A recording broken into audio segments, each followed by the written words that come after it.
Ayun nga lang, kapag tumutubo siya, hindi mo maiwasan talagang nangangat-ingat ganyan. Nakakatusok talaga siya, no? Kapag idinikit mo na yung ano mo doon, gusto mo ba pag mabuhok o ahit? Na-observe ko sa sarili ko, pag single ako, mabuhok. Pero pag may jowa ako, inaahit ko. Kasi minsan yung jowa ko, prefer niya yung walang tumutusok, ganyan. Para clean look, Para pag nakita mo siya, parang laging ready. Ay, ganyan. talaga? Para presentable. Correct. Diba? Para pag binuyang-yang mo na ang sarili mo, hinarap mo na sa kanya. Ay, sabi niya, ang kinis. Diba? Kasi minsan nagkakabalakubak din niya kapag... Ayun nga lang, kapag tumutubo siya, hindi mo maiwasan talagang nangangat-ingat ganyan. Minsan nga, nagsusugat-sugat pa. Nakakatusok talaga siya, no? Nakakatusok siya. Tsaka alam mo yung kapag idinikit mo na yung ano mo doon. Parang, ano ba yan? Oo. Ayitin mo nga yan. Parang, pag ganun pa man din, alam mo, madali ako mag-rashes. Oo.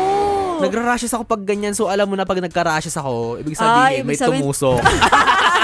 Para sa mga nag-iisip-isip dyan kung ano-ano-ano, eto ay kung ano ba yung gusto namin, mabuhok o inaahit ang bigote. Balbas, tapos sa babae. Kanya-kanyang preference naman yan. Bawa sa lalaki, ako gusto ko yun niya. Pag may jowa ako, dapat malinis siya. Ikaw, nag-aahit ka ba, Maria Morena? Oo, nag-aahit ako. Gano'ng kadalas?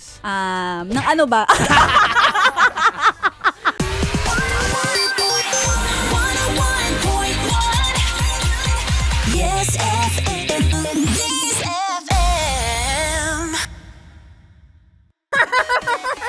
Napayes ka ba sa napanood mo, yes friend? Alam mo na ang gagawin mo, Hit like and subscribe. And click the notification bell para ma-update ka namin. Kung gusto mo, mag-comment ka pa. Hindi ka namin iisnabin. Go, yes friend!